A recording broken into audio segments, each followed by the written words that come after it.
It's Brian Rose from London Real. I am at the Silicon Roundabout, also known as the Old Street Roundabout, here in London.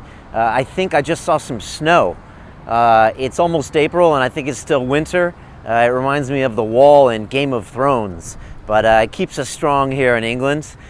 This is where Google and all of the high-tech firms are located, and it's considered kind of the Silicon Valley of the UK. Now, I haven't seen a lot of late-night techies around here, but apparently that's where it's at. I'm going to walk you through Old Street Station and hopefully not get arrested today. Last time I tried this is when we picked up Jacques Fresco at Waterloo Station, and I got caught by the police. They weren't very impressed with my camera work. They're a little sensitive here in the UK, but we're going to give it a try.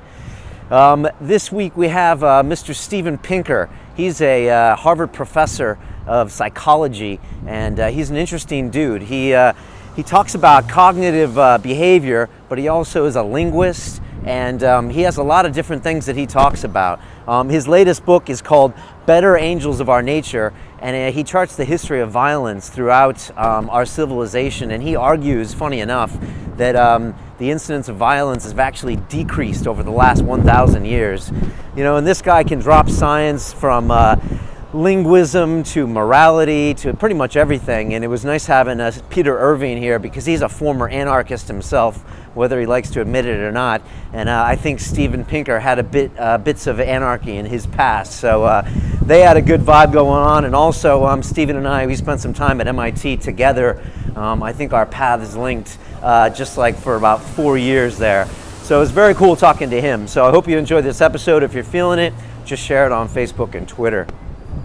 You've also want to check out this week, we've got Sully Breaks that we dropped about a week ago. He's the spoken word artist. And also we got Martin Bjerregaard, and he's the entrepreneur that talks about a work-life balance. And I'm loving both of those episodes, so if you're feeling that, check them out and tweet them onto Facebook.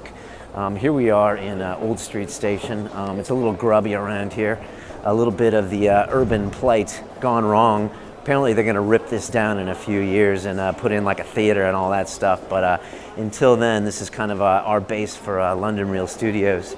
I just want to give a shout out to our sponsors, which are the guys at M.I.T. They are the makers of Alpha Brain, which is a nootropic. It's basically vitamins for your dome. I take one a day, 2 on podcast days, and it keeps me sharp. If you want to check out their products, they got that. They got Shroom Tech Sport with the cordyceps mushrooms.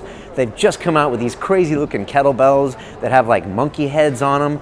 I just finished training with my normal looking kettlebells, and I think I'm going to pick up one of those. And if you want to get those, Battle Ropes, which is I use, all their stuff, you can go to londonreal.tv and click on the banner link, and it'll take you over to Onnit Labs. Pick up some Alpha Brain, some Shroom Tech Sport, Shroom Tech Immune. They got the Hemp Force protein. They got some new testosterone boosting powder that I've ordered, and I'll let you know what I think of that stuff too. We are also sponsored by the guys at Audible. If you get a bit tired of listening to us yap on the podcasts, then you can try out an Audible book. I recommend Eddie Huang's Just Off the Boat. He's a chef that also, he's kind of like the modern day Anthony Bourdain. He's this kid, I think originally from Taiwan, and he keeps it real and talks a lot of shit. So check out his book. If you want to get a free copy of that and a 30-day trial, you can get it on us. Go to audibletrial.com/London Real, and you can sign up. Like I said, you can get a free book and check him out. I also want to give a shout out to Opie from the Opie and Anthony show. These guys are very funny dudes. They're on Sirius Radio. Actually, Opie was just on the Rogan show, and he was a really fun guy to have on. Rogan's been hanging out with him for many years, and just hooked up with him on YouTube. We kind of featured each other's channels, and I just wanted you to go check him out. He's got this crazy video where he goes to the top of the Chrysler building, like he climbs to the very rafters of the place, and the guy he's with actually climbs out to one of the eagles that's, you know, one of those like eagle heads that sticks out. And anyways, Opie's a very cool guy, so check out his YouTube channel. It's Opie Radio, and subscribe to his videos and you can see what's up there. That's it. We got some crazy shit happening. As you probably know, we got Howard Marks on the show next week. Notorious cannabis smuggler, MI6 agent, spent some time in prison in the US. If you want to hit up a question for him. You can do it on video and post it on YouTube, or you can tweet us out and we'll ask him that question. And I'm going to be in LA in a week, and hopefully I'm going to hook up with Brian Callen and Daniel Bolelli out there from the Drunken Taoist and get some episodes with them. So that's it. In the meantime, stay in touch with Facebook and Twitter. If you want to intern with us, please send me a message at info@londonreal.tv. And if you got 10 hours, you can donate that and have a lot of fun and support the show. So I think that's it. I think I said everything. And if you're ever really bored, you can come to Silicon Roundabout. Maybe work for Google or something like that. And until then, hope you enjoy the show. This is London Real. We can't stop, and we won't stop.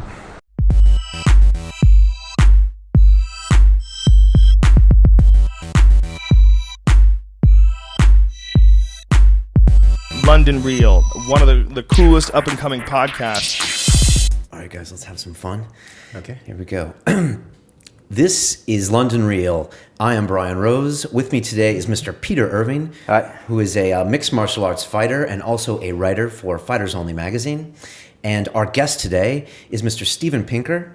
He is a professor of psychology at Harvard University. He is an experimental psychologist, a cognitive scientist, a linguist, and a popular science author. Did I get that right?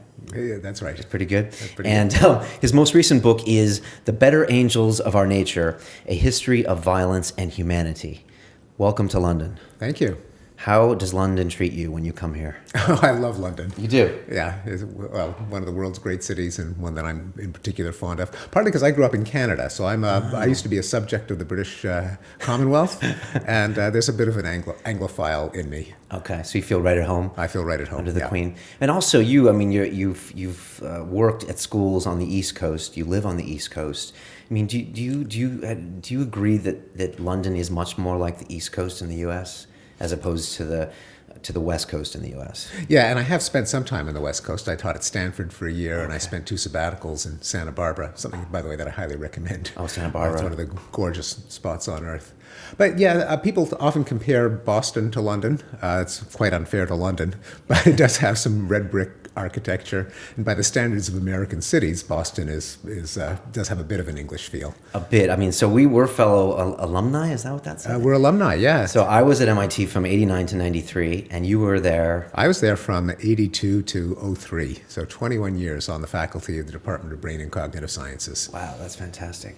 I've never really talked much about my time at MIT, and I'll just briefly say a few things. It was one of the greatest experiences of my life, and I felt almost honored every time I walked in there every day, which is hard to do for 4 years.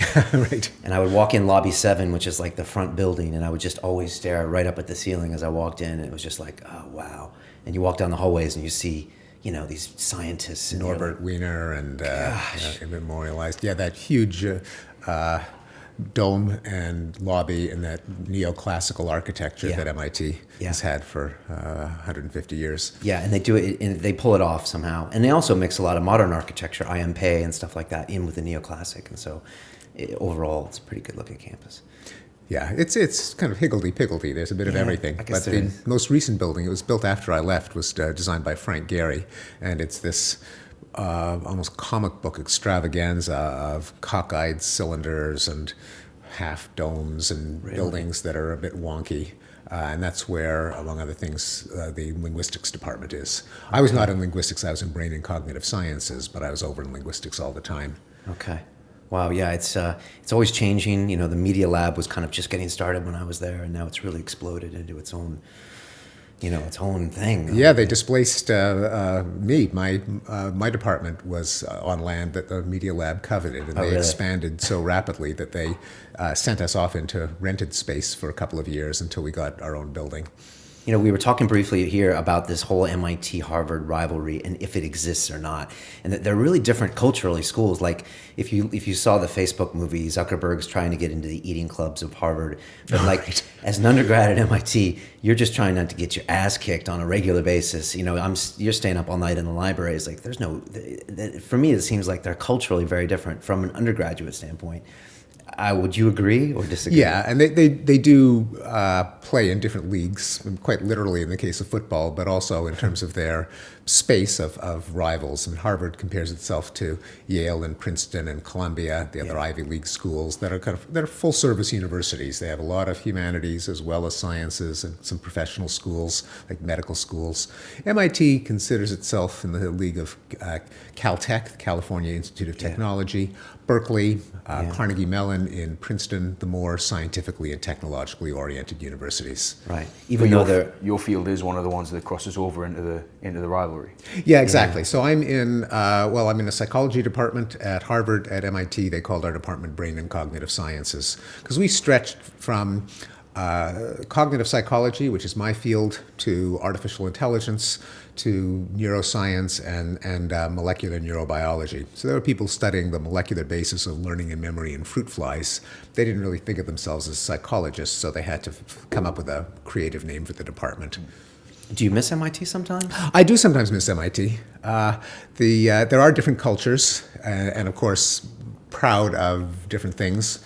I taught for many years Introduction to Psychology at MIT, which counted as a humanities and social science distribution course. I might have taken that course. You probably did. Was it probably oversubscribed, your course? Would it fill the halls? Yeah, and you probably took it before I taught it. I took it over in '96. Okay, all right. Then I ported it over to Harvard, where it counted as part of their science requirement, which led to no end of amusement at MIT that what counts as a humanities course at MIT counts as a science course at Harvard. But there are different cultures, and one of the things I miss about MIT is that they're proudly oriented to getting the job done, to being excellent at whatever they do. They don't do everything. They don't have a physical anthropology department. Their biology department barely studies anything bigger than a molecule. They don't have classical Greek. They choose a certain number of topics and then they just study it in the most excellent way possible. And there's a constant churning. Fields constantly get absorbed. New departments are created. Old ones destroyed. When I got to MIT, one of my colleagues said that when he arrived at MIT in the 50s, there were 6 professors of airplane propeller design and no professors of computer science. So obviously, if it had stuck with a legacy of old academic fields, it would not be what it is today. Harvard, it's more, that's why we've done it for 325 years. Why change now? Okay. So while we're on the subject of MIT, you Yeah. reference Chomsky a lot when you're in your linguistics stuff. Yes. You must have been colleagues there then for Not in the same department, because he was in linguistics and I was in cognitive science, but certainly colleagues at the same institute, yeah.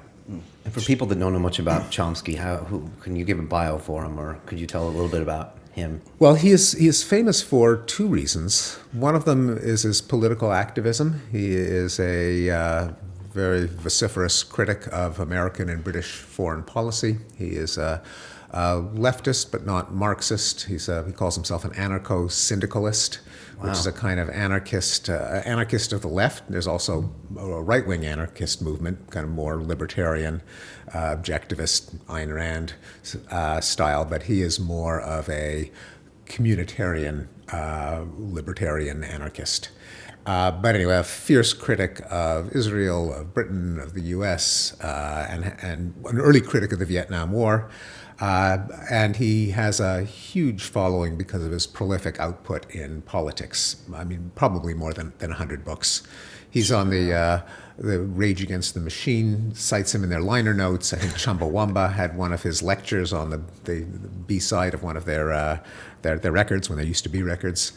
But then he is also famous for having really founded the modern approach to linguistics. Starting in the 1950s, when he was just in his 20s, he pretty much revolutionized the field. He polarized the field.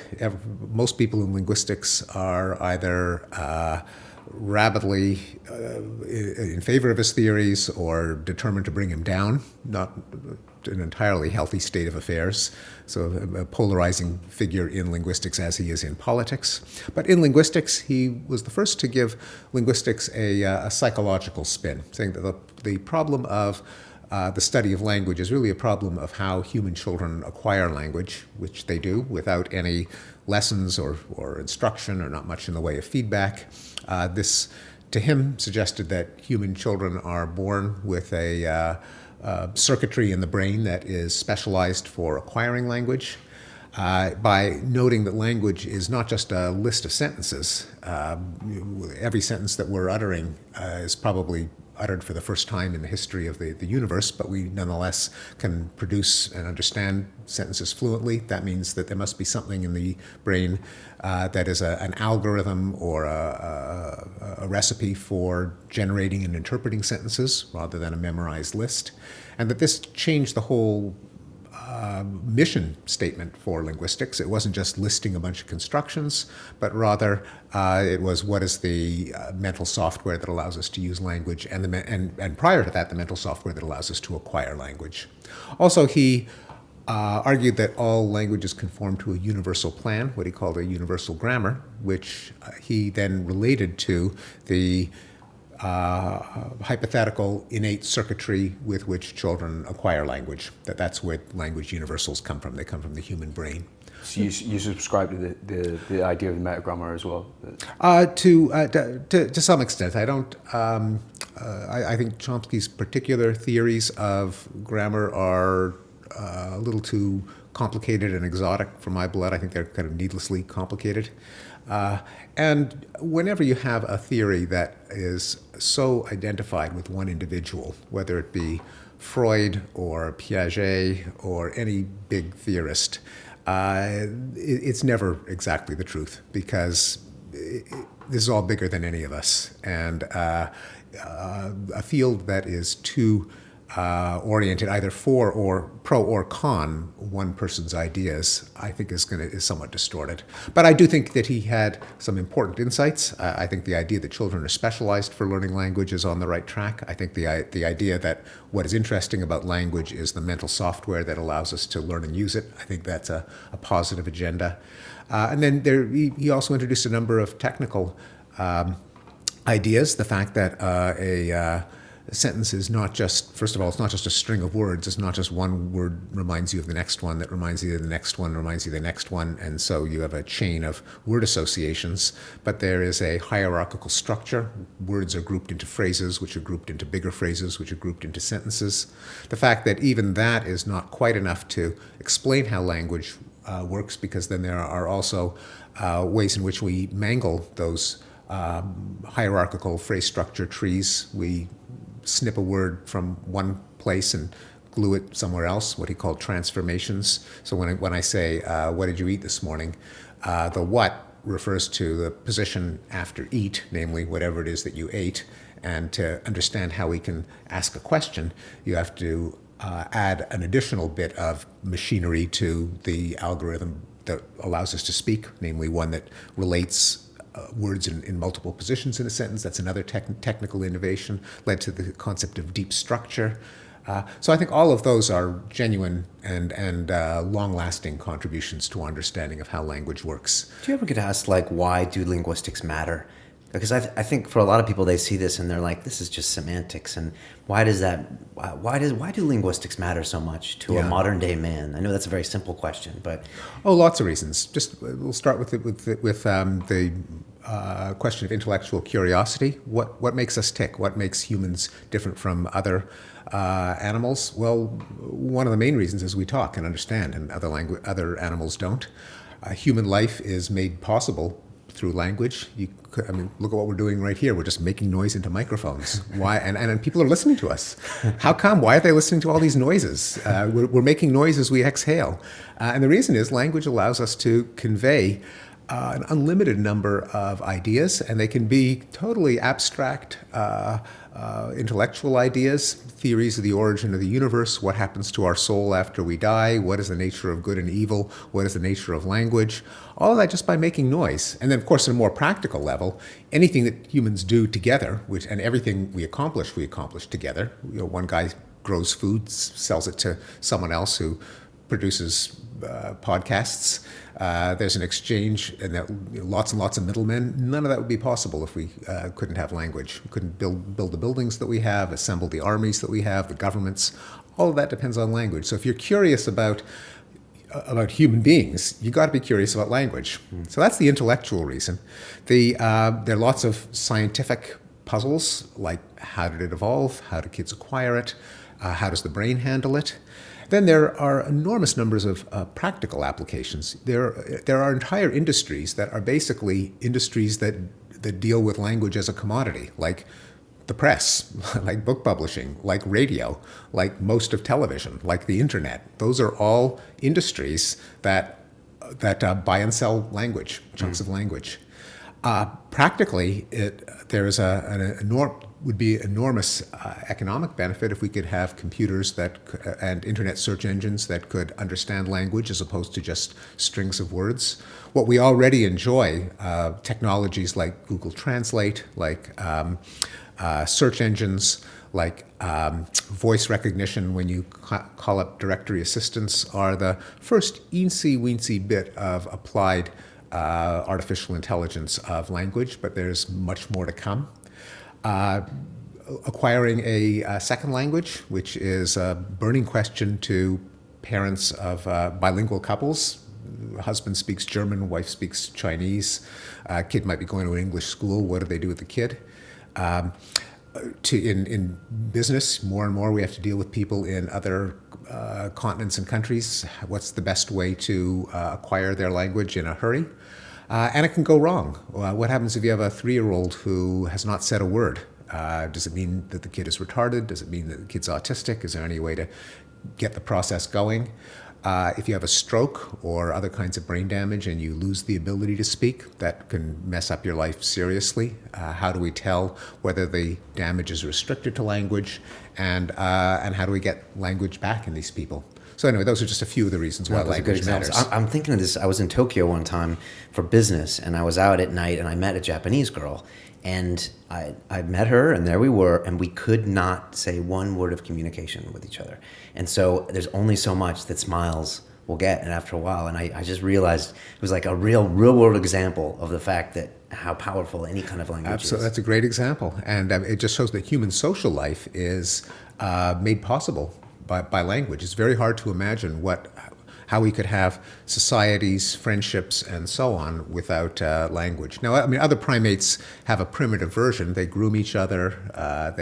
Different primate species will touch various body parts, but clearly it's something that I wanted to ask you about the uniquely human language capacity. What about, there was some controversy with one of your books about the ape sign language. How does is that a different function from human language? The apes can memorize sign Absolutely. language. It's different in two ways. One of them is that it's not sign language by any stretch of the imagination. You and I could be having this conversation right now in British Sign Language or American Sign Language. A sign language has a complex grammar. It is fully capable of expressing any human thought. It just happens to use the fingers and the eyes instead of the tongue and the ears. Does it follow the same grammatical patterns that spoken language does? Mostly, not entirely, because it takes advantage of the fact that space is different from sound, and so there are certain aspects of space that sign language is put to good use. But yeah, it does have for example, just like words are made up out of meaningless vowels and consonants, so you can't predict the meaning of dog from the meaning of duh and the meaning of ah and the meaning of guh. They're just units that you combine to multiply the number of possible words. Sign language gestures are not pantomimes. They are also composed of units, like hand shapes, like motions, like orientations, like positions, which are meaningless but get combined in fixed arrangements that are understood to refer to words. And then there's a syntax so that you can distinguish between, say, a man biting a dog and a dog biting a man. None of that is present in the systems that are taught to apes. The other difference is that you do need another species to teach them to apes, namely us. We don't need another species to teach our own language to us. Children just acquire it spontaneously. So an ape wouldn't teach another ape. That's right. Yeah, it's not sustainable, and it is not, and it wasn't developed by the apes in the first place. We didn't get our language from Martians. It came out of our own heads, and so I think it's completely different. I think it's more of a stunt than a real analogy. Right. It's like. You know, more than any other guest that I've had on here is I find with you, and I was texting Pete over the weekend when I was just doing more research on you. It's like it's almost impossible to pigeonhole you because you do all these linguistic work. You've got your book that talks about the recent book about the history of violence in humanity. You were one of the first guys to have your genome sequenced and put on the internet. You know, you came out in support of Lawrence Summers years ago when he made some statements, I think, about women on the faculty. You talk about morality. Is that the idea? Are you trying not to be pigeonholed? Because very few people have that much of a broad interest. Yes, there is one common thread, and that is an interest in human nature. What makes us tick? How does the mind work? And so that language is one of the things that the human mind is good at, and genocide is another one. Sad to say, okay. But if you're interested in the capabilities of the human brain and what's interesting about the human species, that's where all of these fall together. But yeah, aside from that, yeah, I get bored. You must get bored. So I take but the thing is that there's another sense in which I'm never bored because there's just no end to interesting questions you can ask about human nature. What I do is I tend to bite into one topic and I try to explore it in as much depth as I'm capable of, reading everything I can read, putting it together in my best guess as to a cohesive, integrated theory.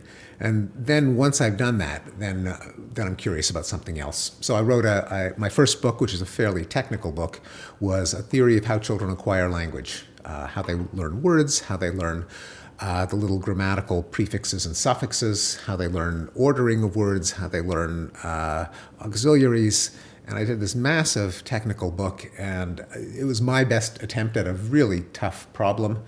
But then I wasn't going to just do that for the rest of my life. And so another book that I did, my first popular book, was even stepping back from how kids acquire language, just what's the deal with language? How does it work? All the questions that people would ask me in pubs and in taxis, I would try to, why are there so many languages? What's the best way to get our kid to speak mom's language if it's not the same language as the community?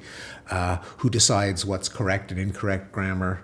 Can apes acquire sign language? So all those questions I wanted to answer between one pair of covers. And the question is, how do you do it without it just being a kind of random encyclopedia, kind of a hodgepodge? Well, I tied it together with the idea that language is an adaptation of the human species. It's other animals evolved to do their things. Spiders spin webs and beavers build dams, and humans use language. That's what makes humans human. So your books are increasingly aimed towards the layman rather than my last, So after having written two books that are not sold in stores, as they say about the famous Veg-O-Matic, you being an American would know what I'm talking about. Yeah, those late night TV commercials. These advertising these products not sold in stores. Not sold in stores. So my first two books were not sold in stores, sold to fellow academics. But then the 6 books that I've done since have been, they're crossover, because I do intend them to be for an academic audience as well, but also for people who are not academics. Do you feel sometimes like your books sort of have increasingly courted more controversy as they've gone that way, or provoked more discussion perhaps? Do you stand by 100% everything that you put into print, or do you sometimes put things in there that to provoke discussion on these issues? I certainly stand by them when I write them. Yeah. Sometimes I can change my mind afterwards. But I don't put in stuff just to be controversial or to get headlines. No, that would be, that would be tedious. And it's kind of not, it goes against the whole ethics of what I like to think I do. Namely, if you're a scientist, you're interested in the truth. You're not interested in stuff that diverts people from the truth. Now, it doesn't mean I have the truth. I'm obviously, like any human, I'm going to be wrong about lots of stuff. But that's the aspiration. One of the reasons we started the podcast was because I would watch the news, and I renamed the news because I think it should be called Bad News. Yes, right. And you were talking about that, I think, in your book, your recent book, because I think the perception everyone has is that violence is on the rise because we see all the time in the news about all these violent actions taking place. And so part of the reason of London Real is we try to put someone forward that just has something interesting and positive to say every week. But I was wondering if you could talk more about your book, The Better Angels of Our Nature, and your theory of how violence has decreased over time and how we might not perceive it so because of the media. Absolutely. What makes the main idea of Better Angels so surprising, the main idea being that violence has been in decline over the long term of human history, is, as you say, you open the paper. Paper, by the way, is this thing that print out of language. They used to deliver to your doorstep. You could buy it at a stand, just for those people who may not know what I'm talking about. Or you read the news. I still like a newspaper these days. Right. I'm showing my age. Yeah, same here. But you whether it's on TV or internet or old-fashioned dead trees. News is about stuff that happens, not about stuff that doesn't happen. And as long as rates of violence haven't gone down to zero, which obviously they haven't, there's always enough of it to fill the news. And so if your impression of how violent the world is comes from the news, you'll think not only is it as violent as ever, but you'll think that it's more violent than ever before, because now everyone's a reporter. All it takes is a cell phone, and there are 7 billion of them. Many of them can do color video footage, which they can upload to the internet, and so everyone is a war reporter. So the violence that takes place, and granted there still is a fair amount of it, is in our face.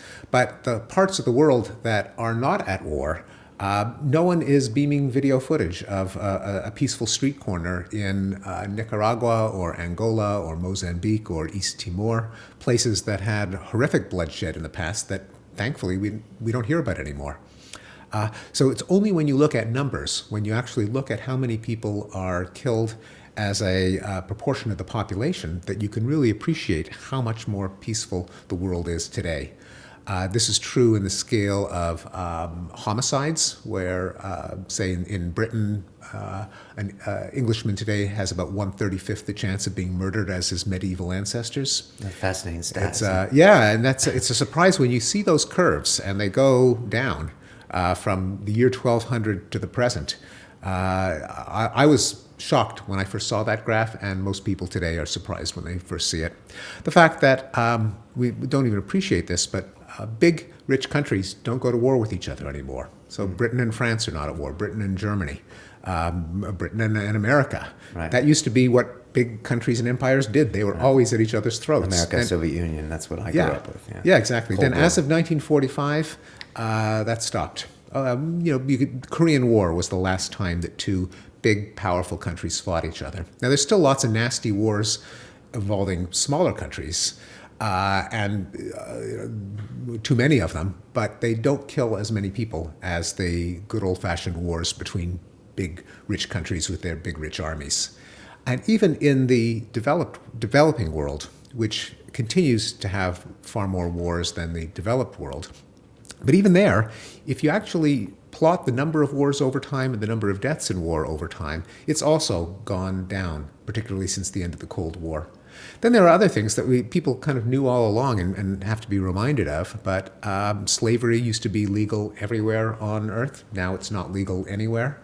Wrongdoers were, and where wrongdoing could mean stealing a cabbage or criticizing the king, could be put to death in the most grisly, gruesome form of torture imaginable: disemboweling, crucifying, breaking on the wheel, burning at the stake. Then the corpses of a hanged man might be displayed in public and rotting on the Tower Bridge. I actually looked this up right down the road here on Tyburn, which is basically Hyde Park Corner. The last guy was hanged, I think it was 1867.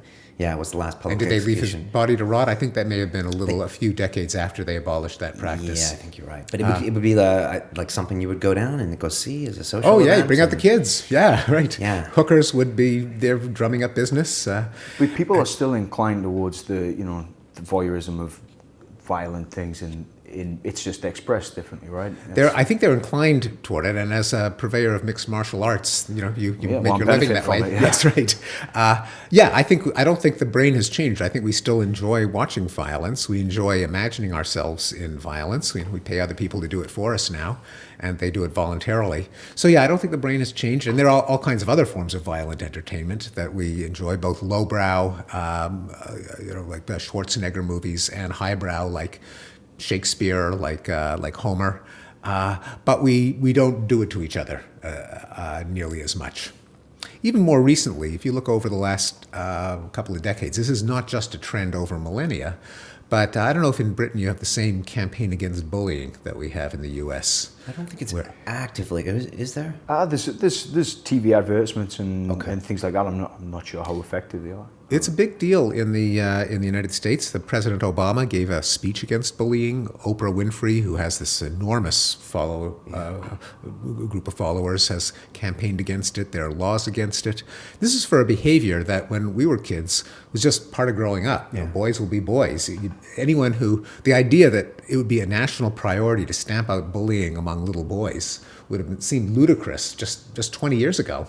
But now it is a major focus of social service agencies, and it has been effective. That is, rates of bullying have gone down in every country that has gathered statistics. So it's an ongoing process. The international campaign against violence against women is another example. Probably the animal rights movement is yet another one. The campaign against persecution of gay people is yet another. So it's a process that's still, I think, going to go on, and but it seems to be we're in a phase of a trend that has been going on for centuries or millennia. Do you see it continuing? I mean, are we aiming towards a sort of peaceful utopia at the end of the line? Or how? I don't think so. I don't think it'll be a utopia. I think we'll still get on each other's nerves. I think there'll still be barroom brawls every once in a while. There'll still be terrorist groups, because all it takes is half a dozen unemployed men sitting around a barber shop or a pub to form the Popular Front for the Liberation of whatever. But I do think that, and there can be nasty surprises. There can be, some narcissistic despot could take over a country and think that it's a really good idea to start conquering territory or spreading revolution.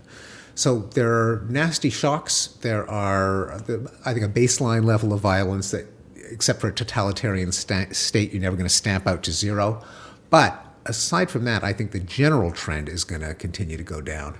That is, I think the world, just as it took a while for the world to get around to abolishing slavery everywhere, and parts of countries in the Middle East didn't do it until the 60s, but it did happen. And I think that's also going to happen for things like gay rights and domestic violence against women. It won't be instantaneous, it won't be smooth, but I think history is going to push in that direction.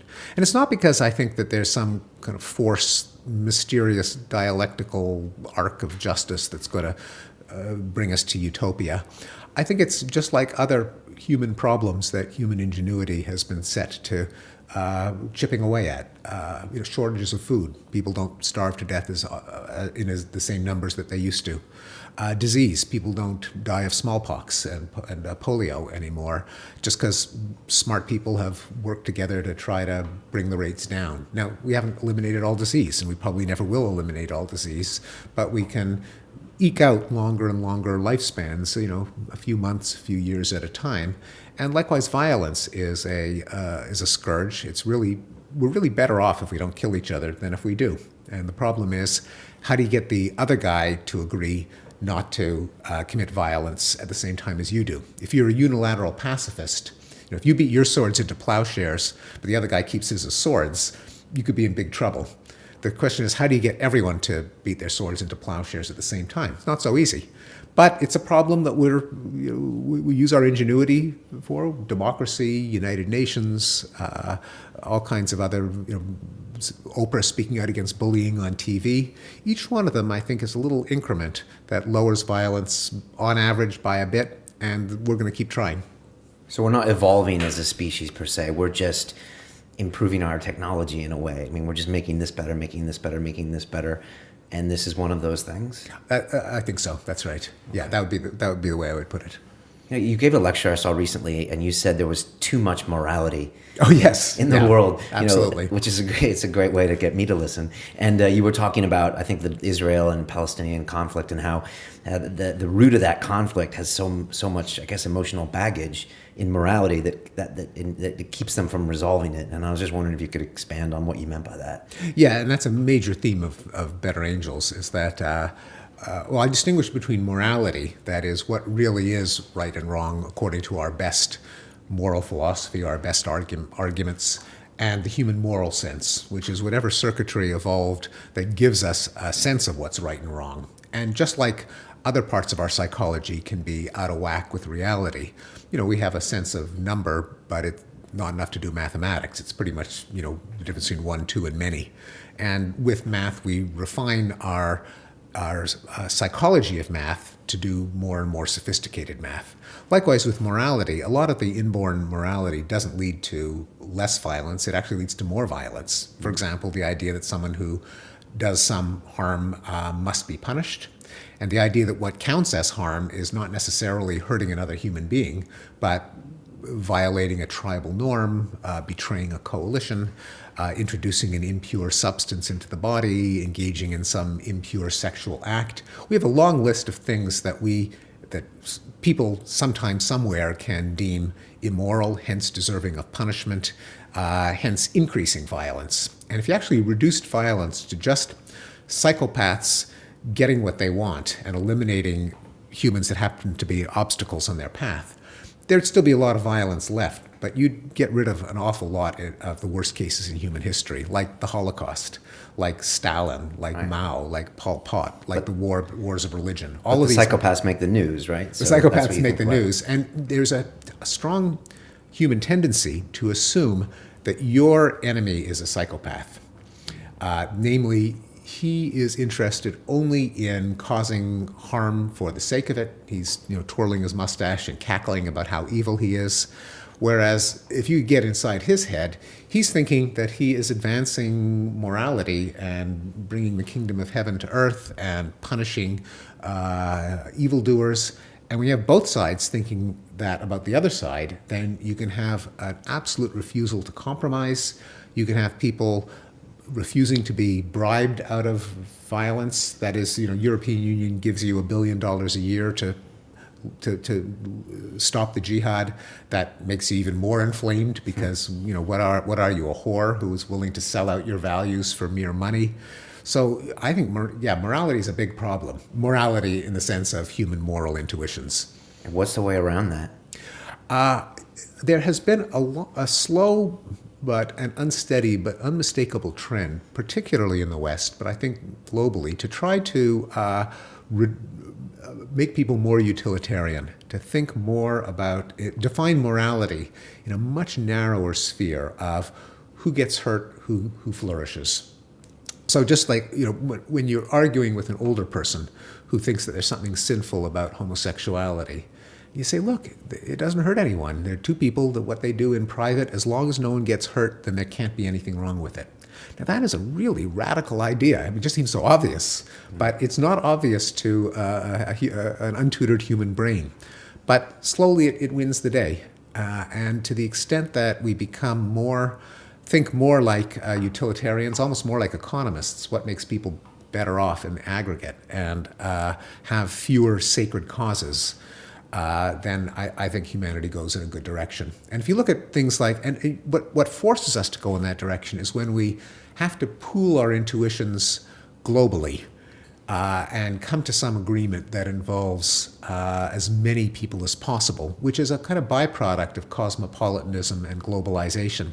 If I got to do business with someone from China or someone from Saudi Arabia, I can't say, well, the way that we're going to arrange our affairs is according to the laws of Christianity, because they're not going to listen to me. They're not even going to get off the ground. I got to appeal to something that applies to all humans. So I'm pushed in that direction of not my sacred scriptures, since unless I can convert the whole world to Christianity or the Muslims can convert the whole world to Islam, that's never going to fly.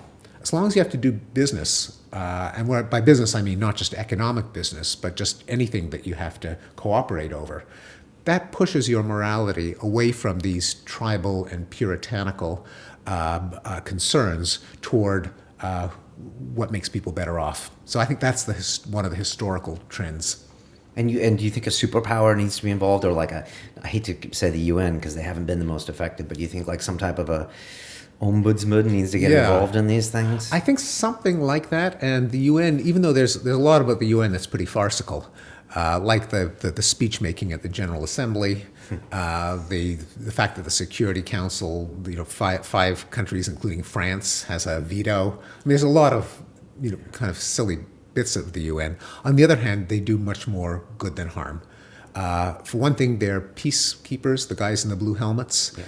They don't always work, but on average, they prevent wars from reoccurring. So they save lots of lives, and they're not given enough credit. But studies that look at cases where there have been peacemakers and where there haven't shown that where the peacemakers are there, they really do make peace on average.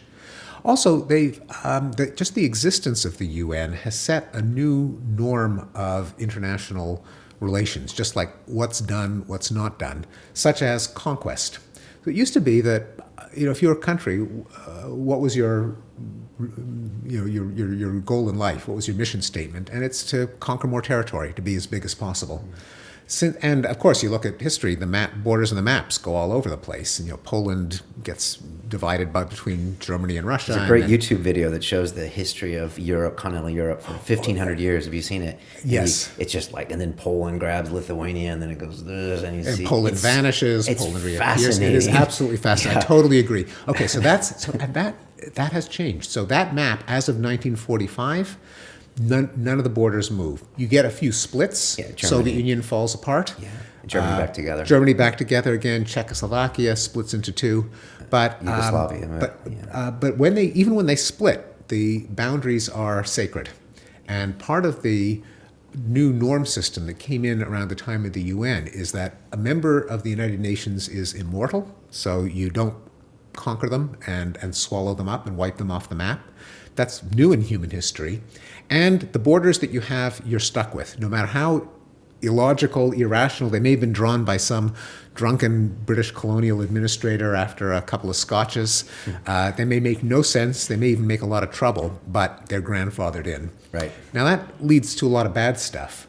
On the other hand, it does lead to almost an elimination of wars fought over territory.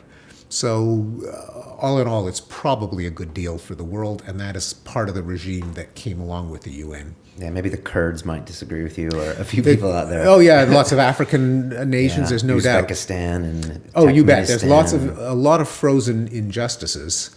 On the other hand, if we had the war for the liberation of Kurdistan, there'd be an awful lot of dead people that we don't have. So it's hard to rewind the tape of history and say, granted the Kurds really should have their own country. Yeah. On the other hand, if there was a kind of free-for-all, let's decide who gets their own country and let's draw borders around them.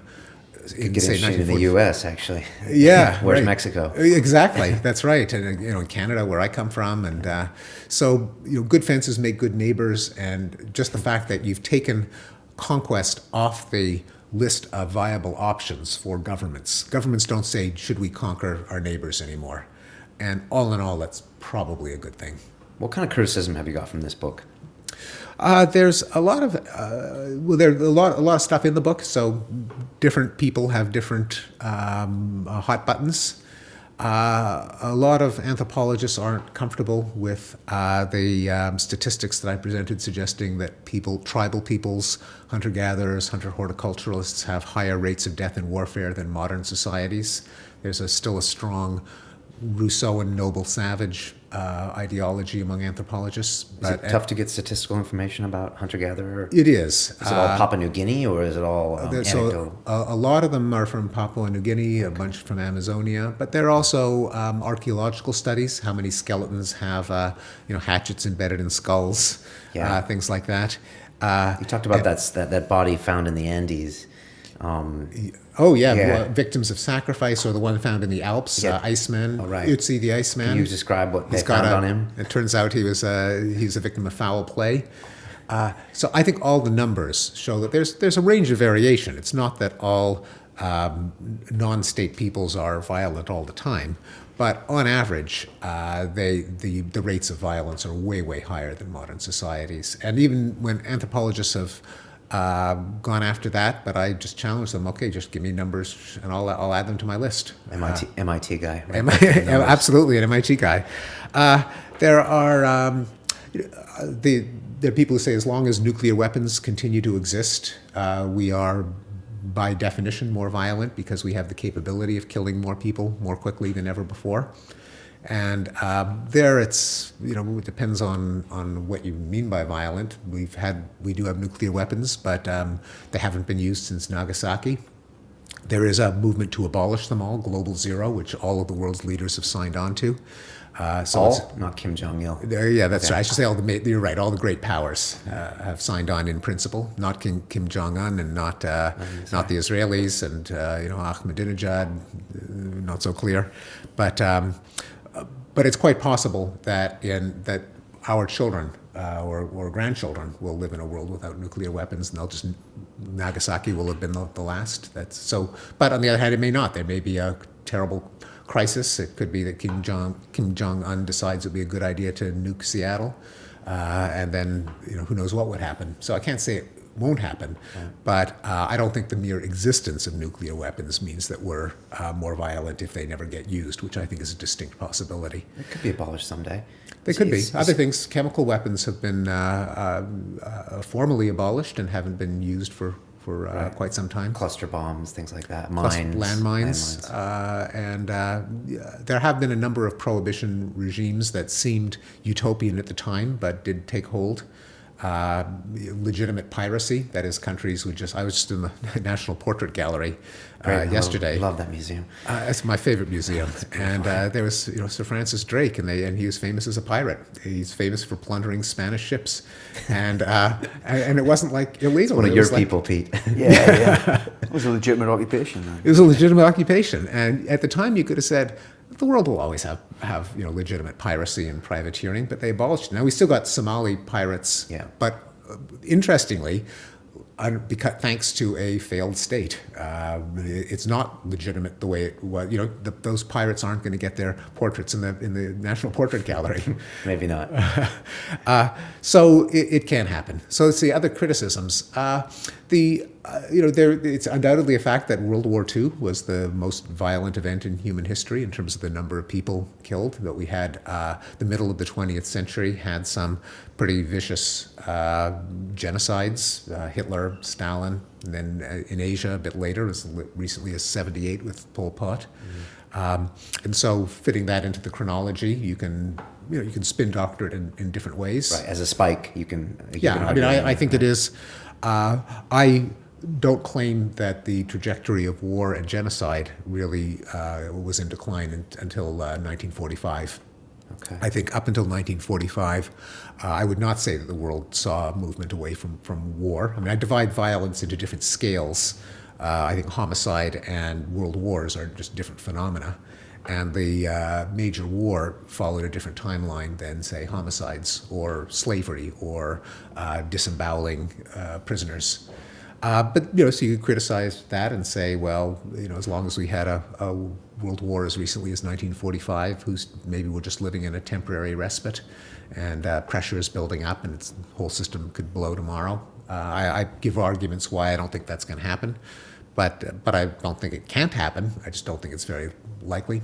One of our viewers asked a question, and we had a soldier in here about a month and a half ago, British soldier who had spent 2 tours in Iraq, 1 tour in Afghanistan, and suffers from a very noticeable case of post-traumatic stress disorder. And he still has hard times even concentrating on the most basics of things. The bad dreams. He's very shaky even talking about things, and that's a field that has obviously some very psychological components to it, and it's a brush with violence. And I was just wondering if you have thoughts on PTSD, or if that's something, I don't know, that you'll ever explore more in the future. Yeah, I probably not. I don't think I'll study it professionally, but it's what we don't know is whether there's been an increase in PTSD, or we care so much more about veterans, that it's been they get more care, more attention, their stories are heard. Well, Whereas in the the past, term wasn't coined until, I think, you would have called it shell-shocked in sort of World War One era, wouldn't you? Yeah, he So- claimed Exactly, even yes. the Greeks had a term for it, I think. I yes, forgot that's what it right. was. Shell shock. That's Yeah, right. shell-shock, Battle World War- fatigue. World War One. Yeah. So I don't know. We know that the phenomenon has existed always. Whether the rates are higher, we don't know. In the U.S., certainly some of the increase in rate comes from the fact that if you are diagnosed with PTSD, you get far more attention, far more benefits. There's a big incentive structure to get that diagnosis, which isn't to say that the people who have it are malingering or faking it, but it just means that people who are in the on the borderline in the past would definitely be classified that way today. But I think it's part of a greater concern for people in the military than we used to have. It used to be that we had the expression cannon fodder. No one really cared about the fates of soldiers. Wars were waged without much concern for minimizing casualties, and World War I was the notorious example. 20,000 people killed in the first day of one battle, the Battle of the Somme. The generals who would send men over the top into machine gun fire if they were bored because trench warfare had bogged down too much. Now we've got far lower rates of death in warfare, even when wars are waged. Do you get these ideas like when you're in a bathtub? I'm wondering, like, when you get, this is like 4 or 5 years ago, and you're like, honey, I'm going to write this book about violence. No, okay. So I always have like a few ideas floating around as to what my next book is going to be. And then there's usually some catalyst, like, okay, that's what I'm going to do next. And the catalyst for this one was, actually, it came from a kind of a blog posting where there's a website called edge.org, run by John Brockman, where it's actually a little bit like this show. He's got interviews, but also written pieces by not all scientists, also philosophers, but with a kind of a science tilt. And he also has an annual question where he gets about 100 people to answer some question in a few paragraphs. One year the question was, what are you optimistic about? And I cited a few factoids that I had just come across, like that English homicide rates had come down by more than an order of magnitude, like the fact that the Cold War ended without almost a shot being fired, like the fact that tribal warfare was more destructive proportionally than modern warfare. And I said, well, there are some things to be optimistic about. And then I started to get correspondence from people in other fields that, like the guys who count deaths in war as accurately as possible over time. And they said, oh, you could have mentioned, in addition, the fact that since 1990, the rate of death in warfare has gone down. Historical criminologists who said it wasn't just England, by the way, it was also Italy and Germany and Scandinavia and Switzerland. Colleagues in my own department who said, oh, you could have added rates of spanking and smacking of children, rates of domestic violence, those have come down too. And so and all these things started coming in, and I thought, gee, there's really a big, interesting story to be told here, because first of all, people don't know this. People think the world's getting more violent. And second of all, it's a really tough and interesting challenge as a psychologist to explain what went right. How could all this change in behavior happen way faster than evolution could change our underlying nature? And so the combination of an interesting message to spread and the challenge of explaining it said, that's got to be your next book. Mm. Wow. It strikes me that we're talking about sort of the cost-benefit analysis of violence changing, but the Cold War ending without a shot hinges on the stalemate of both powers possessing nuclear arms. The statistics about less injuries in wars.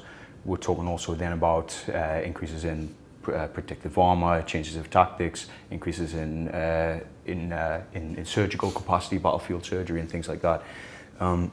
So, does the statistics really completely reflect that people are becoming less violent, or just that violence is changing and being farmed out as specialists in a way that, once upon a time all of us would have been viable soldiers and rather than a profession. Yeah. Well, I think the answer is both, in that one of the ways you can reduce violence, given that I don't think violence will ever go down to zero, is you use the least possible to accomplish what you agree is worth accomplishing. So, I mean, an obvious example is the police. I'm really glad that police exist. I want them to have guns and weapons and tasers. I think that's a better world than one in which we all have to defend our own safety. Now, I read that you subscribed to some anarchist ideals as a very young man and changed your mind after the Montreal police strikes. Absolutely. So I lived through that experiment. Pete, are you an anarchist? Would it be fair to say? Yeah. You used to be. You play I'm one much on on the TV? page with Chomsky. But yeah, I've continually reviewed my politics right up to the point where I really don't know what I stand for. I'm just still against a few things. But yeah, I wouldn't go out and say that I'm a hardcore anarchist. Okay. I think that's really admirable. Not to be an ist, but to constantly reevaluate it. I think that's the scientific spirit at its best. Let the world tell you whether you're right or wrong about your convictions, as opposed to having like a religious conversion and being a something or other ist all your life. But yeah, I lived through. It almost sounds like a philosophical thought experiment. What would happen if the police ever went on strike? Well, the police did go on strike in a very peaceful part of the world, Montreal, where I grew up, and all hell broke loose. There was rioting. There were 2 murders within the first few hours of the strike, till they called in the Mounties to restore order. What year was this? 1969. Okay. So yeah, I think it's really good that we have the police, and police use violence. That's what a policeman does. But it's much less violence than if you had everyone armed with an AK-47, which, by the way, is what a lot of my fellow Americans think is a good idea. I think they're out to lunch. So yeah, you outsource your violence, you constrain it, you use as little as possible, you justify that which you use, and it's all in the service of reducing the aggregate amount of violence worldwide. And a lot of the changes, the particular changes, like you change your battlefield tactics so that you don't kill as many people to accomplish the same objectives, including battlefield surgery. You've got $1 to spend in the military. Do you buy more weapons or do you buy higher tech surgery? That's a choice that armies have increased, at least modern ones, have made increasingly in the direction of bringing our soldiers home alive.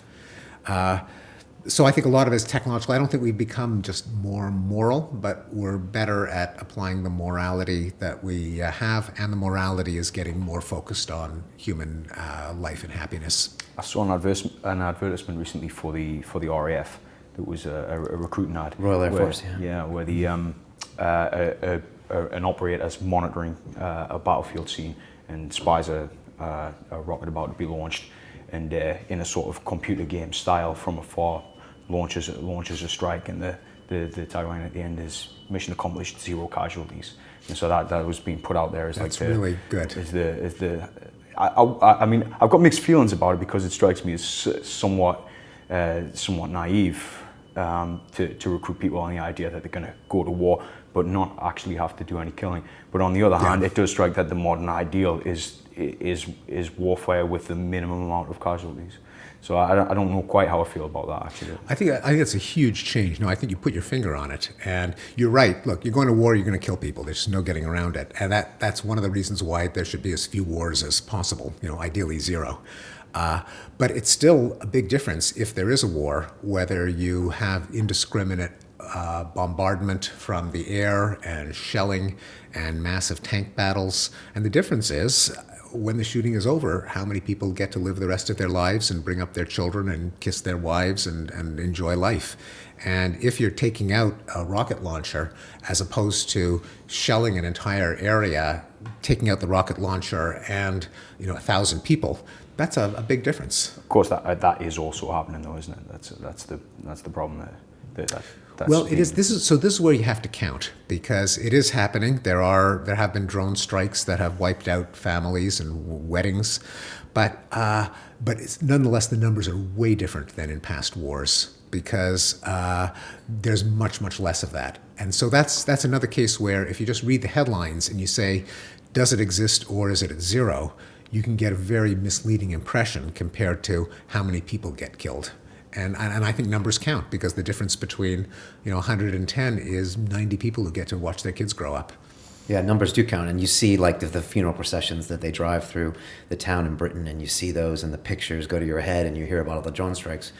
But then when you run the numbers, I mean, which you're an MIT guy, I guess you're seeing thousands, not hundreds of thousands. Yeah, and I think numbers are morality in this case, because those 90 people are 90 people who, or 900 people, or 9,000 people, or 900,000 people are all human beings who get to enjoy life. And the fewer people who are maimed and killed, the better. You mentioned gun control, and I was just wondering how you look at gun control, and if you could explain it to a Brit, Yes. or a person in the audience who looks at the States and they cannot get in their head why these people won't give away their guns. Yeah. Now, you live with the Americans. You must have a feel for why they don't want to give them away. Well, I live in Massachusetts, which Yeah. is not a random sample of the U.S. True. And we do have gun control, and in the United States is several countries. Yeah. Not just 50, but there's a big difference between the north and the coasts as opposed to the south and the southwest. And you see that in rates of violence, much higher in the south and southwest. You see it in politics, much more conservative, more martial values, valuing military intervention, capital punishment, corporal punishment of children, gun ownership, all much higher in the south and the southwest. And aggregate the figures for the country as a whole, and the United States really is kind of on the trailing edge of a lot of these trends. Europe is ahead of the curve, U.S. a bit behind it. And this is even true for something like slavery. All the European countries got rid of it. We still had to have a civil war over it. And interestingly, the Civil War was North against South. So that persists. I think the simplest explanation is that until recently, the U.S., particularly the West, the Wild West, was in a state of anarchy. It was the nearest sheriff was 90 miles away if you were lucky, and a lot of the U.S. was settled by kind of gender imbalanced communities. That is, young men, no government, no women equals trouble. And equals violence. Sounds like a night out in Britain. Yeah, right. Well, and that's probably, Britain is less violent than the U.S., but when you find violence in Britain, that's probably where you find it. Probably. Very much. I've heard American people express surprise when sort of fist fights break out, and because of the stalemate factor of the presence of guns. But they said, "Oh no, these people wouldn't throw a punch because you just produce a gun and then everybody." It forces the stalemate. Well, the problem with that is, I think that probably does happen a lot of the time, but when it doesn't happen, you've got a corpse. Yeah. And so our rates of homicide have come way down, partly because we throw so many people in prison, not entirely. Our rates have come down to now it's about 5 per 100,000 per year. UK is more like 1 to 2. And the UK rates have come down as well, but they were never. US at its worst, it was 10, so it was 5 to 10 times higher than a typical European country, including the UK. And so, just continuing the story, you got young men living in a state of anarchy. You develop a culture of honor, namely your defense is you're armed, you're willing to use it, everyone knows you're willing to use it. You develop a reputation for toughness and willingness to prove your mettle by not letting anyone get away even with an insult or a dirty look. Then you pull out the gun. That kind of got entrenched, so that when government did arrive, and especially since it was democratic government, people got the government that they wanted, and the government they wanted was the one that's going to let them continue to defend themselves as they've always defended themselves, namely with their own sense of honor and weapons. Whereas in Europe, you had the brutal monarchies and basically pacifying the people. Then eventually the people got around to making the government democratic. By the time they did, they had already given up their weapons. Whereas in the U.S., it was more or less democratic from the start, and so Americans wanted to keep their weapons. And built on rebellion. I mean, the whole country was kind of... Yeah, and so they have the cult. I mean, it's kind of a paradox because Americans are both hyper-patriotic, but still have the idea that anytime they wanted to, they could overthrow their own government.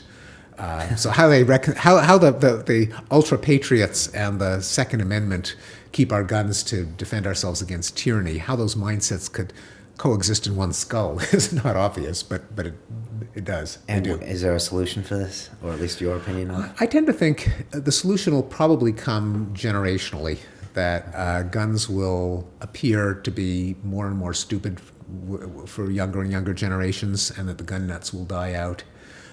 You see that happening in other kinds of social change. You see it happening in hunting. By the way, an interesting statistic that people don't appreciate about the U.S. is even though we've got more and more guns than ever, there are fewer and fewer households that have guns. Hunting has become kind of a thing that old geezers do. Young people just aren't into hunting. And so the curve of number of households with guns goes down, even though the nuts have more and more of them, but there are fewer and fewer of those people, and that might be the way that it changes. The other possibility is that when you have crises like the recent shootings in Connecticut and in Colorado, that people often will make a change in the wake of a crisis, even though the crisis doesn't kill as many people as the day-to-day murders that we live with, but something that makes a lot of news can sometimes be a crisis that the politicians don't let go to waste. Yeah, sometimes, although they haven't seemed to jump on the last 5 or 10. True. But it's tough. I have family in Arizona, and I visited there, and it's just interesting to talk to them. And they will get quite vehement when you talk about them giving up their guns, and they take it very personally and very seriously, and it's like an inborn right, you know. Well, see, what can happen is, and this is the It's a constitutional right, isn't it? and it's a It constitutional is, right. but they believe it. They believe it's a. Well, also real it's how the moral right. Constitution is interpreted, where you could have read the Second Amendment as saying that, it literally says a well-regulated militia being necessary to the security of a free state, or words to that effect. You could interpret it as saying it licenses states having militias, but it doesn't license necessarily citizens having a revolver in their dresser drawer. But that is the way the Supreme Court recently interpreted it. But the bit of psychology that gets involved here is that certain issues just get moralized. And what they actually mean, literally, is beside the point that this is what my tribe holds sacred. And you challenge that, you challenge the legitimacy of my people. And so the same kinds of intractability that you get in the Middle East, where you have a sacred site. I mean, what does that mean? What does that have to do with bringing up your kids in peace and happiness? Or, this bit of land, that bit of land, but you stake your identity on it, and you just can't compromise. You're being a quisling or a whore if you give up on it. And in some parts of the U.S., gun rights have become a sacred cause that are beyond cost-benefit calculations. Yeah, it's kind of like, I ask you, how much would you sell your child for? And you don't come back and you say, well, what are you offering? You're saying, I'm offended that you would even raise the question. Now, it doesn't mean that it's permanent, because we are fortunately all hypocrites, and there sometimes, there's that old joke, a little bit old-fashioned, about the man who says to the woman, "Would you sleep with me for $1 million?" And she said, "Gee, $1 million? I don't know. Well, I'd have to think about it." He said, "Would you sleep with me for $100? She says, "What kind of woman do you think I am?" And it says, "We've already established that. We're just haggling over price." So that captures, a little bit sexist by today's standards, but it captures a crucial feature of our psychology, namely that there are certain categorical distinctions that are sacred, that under the right circumstance we can rethink if the price is right. And that hypocrisy might be the hope for all of us. Wow. Like an MIT economist would say, there actually is a price for that baby. Yeah, exactly. And I think there's economists really offend people, the economist's way of thinking. But I think it's undervalued. There's something there. There's something there. If the regression analysis. There is, and if the people in the Middle East could be bribed away from their sacred values, there'd be people who are alive and prosperous who now would be killed or impoverished. Right, they would cut the check if they could make the violence. If we could get people to accept the check, I think on average we'd be better off. Right. My colleague Michael Sandel would have a fit.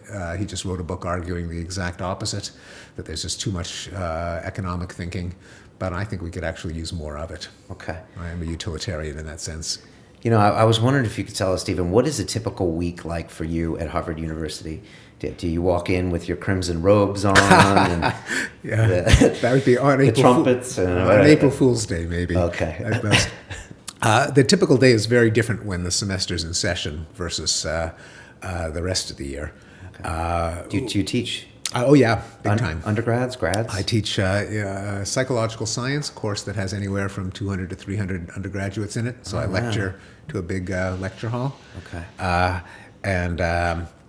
I organize the graduate seminar for one of the tracks in our department, Cognition, Brain, and Behavior. So I lecture and schedule my colleagues to give lectures. I make appearances in team-taught courses, and I do a lot of undergraduate events. The undergraduate Mind-Brain Behavior Society, the Futurist Society, the Secular Humanists, the Hillel Jewish Student Society, pretty much whoever asks me. So I do. Why do you do that with undergrads? Because you don't have to do that. You could be writing books and giving TED Talks. Well, two reasons. One of them is I get a paycheck from Harvard, and I figure that's what they pay me for. But also, it's actually we would probably do it even if. Well, I guess it isn't required. If I didn't do it, no one's keeping track, as far as I know, except for the undergraduate teaching. That really is in the contract. But I also, on top of that, just the duty to my institution. In 40 years I'm going to be dead, but the ideas that I think are interesting, that I'm hoping to enrich, I kind of hope that they'll survive. If they do survive, the only way they're going to survive is that people who aren't going to be dead in 40 years, to wit, younger people, know about them. And so you can't believe in ideas and the value of ideas and the value of science and explanation and rationality without wanting to share them with younger people. That's part of the package of thinking that ideas are a good thing in the first place. So I do feel a responsibility to share it, well, with people in general, and that includes younger people.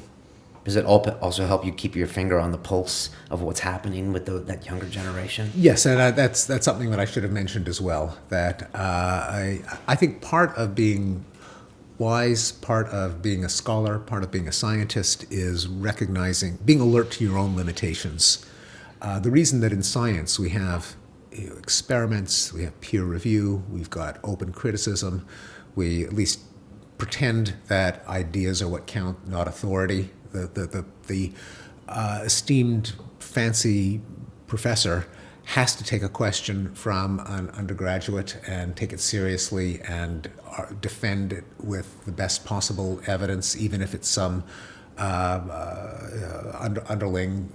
That's the whole value system, that the people are apt to defend things for personal reasons, and that if you want to advance knowledge, you've got to minimize all of this psychology that's a big nuisance. Ego, investment in your own ideas, sacred values, everything's up for grabs. And so part of that is there are things that are going to be obvious to me. And as I get older, they're going to still be obvious just because I'm the same person. And it is going to be younger people who weren't brought up in the same way, who are going to have ideas that I'm going to find offensive, some of which are probably going to be true. And if I'm serious about what I'm doing, I got to listen. And it's sometimes going to be painful.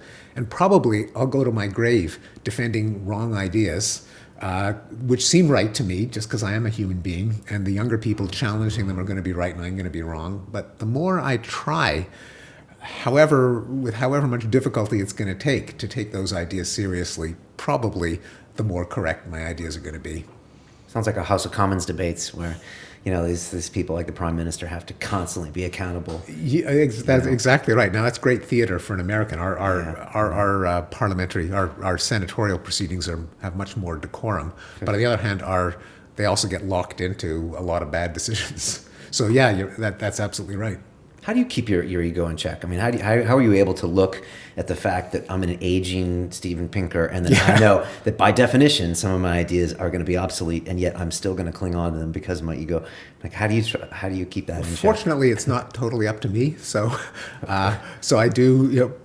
Reviewers will review my books, and other scientists will review my papers, and they'll ding them if they think they're bad, and I'll be enraged and furious and offended and insulted, and there's just nothing I can do about it. I think there are a number of injustices, but it doesn't matter; they're going to happen anyway. So all in all, it's the system that's going to keep my ego in check, and I do what I can. That is, I keep trying to remind myself, well, maybe your opponents have a point. Probably not as successfully as I should, and fortunately the world is set up so that I don't always get my way. Yeah, no, that's true. I think we're slowly running out of time here. Just a quick question for you. What's next for you? After the book on violence is going to be something completely different, but related to my general interest in language. This is going to be a writing style manual. That is, how do you write more clearly and stylishly? How do you avoid sounding like an academic? How do you avoid sounding like a corporate hack, like a bureaucrat, like a lawyer, and write things that people will enjoy reading and get your message effectively? But and the advice will be not just from my own personal experience, but from my field, namely linguistics and cognitive science. What do we know about how the mind works and how language works that could be translated into advice on how to write more clearly?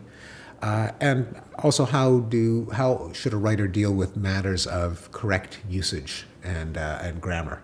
There are people who will tell you that you should never say, hopefully the rain will stop, that's a terrible grammatical error. Or to use epicenter as meaning cause of a great change. How do you, given that the language is always changing, given that we don't have an academy that actually legislates on these matters, what's a writer to do? So that's the kind of question that I'll take up in this book. That's very different for you. Very different. It does involve the kind of decisions that I make as a writer, but also involves practical applications of all of the theoretical material that I've always been thinking about. Wow. I saw a lecture you're doing on linguistics, and you were talking about a lot of incorrect grammar and how in your mind that was only because I think the north of England and the south of England had the wrong way of saying something, and it just mattered because someone was in power that we have this correct. Absolutely. And then like Ebonics, which is, a controversial way of certain African Americans speak in the U.S., and how you're saying, well, it can be quite functional. Yeah, so one of the lessons is that what we think of as correct and incorrect is partly just what got standardized. If the capital of England was in the north instead of in London, then a lot of the things that we now consider correct would be considered slang and vice versa. Likewise, if it was African Americans who wrote the Declaration as opposed to European Americans, then a lot of what's called Black English or Ebonics, like he be working, would be correct. So some of it's arbitrary. It's still a standard, and just like driving on the right or driving on the left, you really, in certain contexts, you got to know what the standard is and abide by it, while recognizing that it's partly arbitrary. Well, there was a bit of an industry, wasn't there, with the emergence of the middle class to create rules in order to sell books and so important, like irrelevant rules from Latin and things like that about ending a sentence with a proposition and stuff like that. Absolutely, yes, that's absolutely correct. And yeah, with the rise of the professional middle class, there was exactly that. So some of the rules are just stupid, and they should just be eliminated because they don't make writing any clearer or more graceful, but they just come from this period that you just spoke of. Yes. Wow. Stephen, how do people get a hold of your book? How do they get in touch with you? You're quite a Twitterer. Is that right? I'm something of a Twitterer, yes. So I try to tweet whenever I come across something interesting that I think would be of interest to other people. I don't comment. I don't have a running commentary through the day. I find those Twitter feeds pretty tedious. Yeah. But I'm pretty easy to reach. My books are sold in stores now, as well as being available from online booksellers. Okay. I'm not hard to find. Okay. Yeah, I think it's at S.A. Pinker on Twitter, and I'm sure they have your website. And www.stevenpinker.com. Stevenpinker.com, yeah. Fantastic. It was a complete pleasure having you here. It was better than I expected. Thank you so much. Thanks for having me. Thank you. I hope you enjoy the kind of the trialogue. It's probably It's a great format. I enjoyed it very much. It's lots of fun. Fantastic. Well, if you're listening to us on iTunes, if you click the subscribe button, we'd appreciate. If you want to see the extremely good-looking Steven Pinker, you can come to our YouTube channel, which is London Real TV, and you can see the three of us, Peter as well. And not so good-looking Peter. Getting better looking every day. And we're also on Twitter, Facebook, London Reelers, and I would say we do a Reddit Q&A for Steven, but you just did one recently. So I did one, yeah. If you want to get more info about Steven, you can check that out on Reddit. And that's it. Thanks, guys. I really appreciate it. Thanks so much. Thanks a lot. Okay. All right. Take care. Definitely think that there's a lot of life quality to be released the moment you just take full responsibility for your life and say, if I don't like the situation I'm in right now, I have the freedom to change it. And if not before, you will definitely realize this on your deathbed. And all people who, when they reach that level, tell that they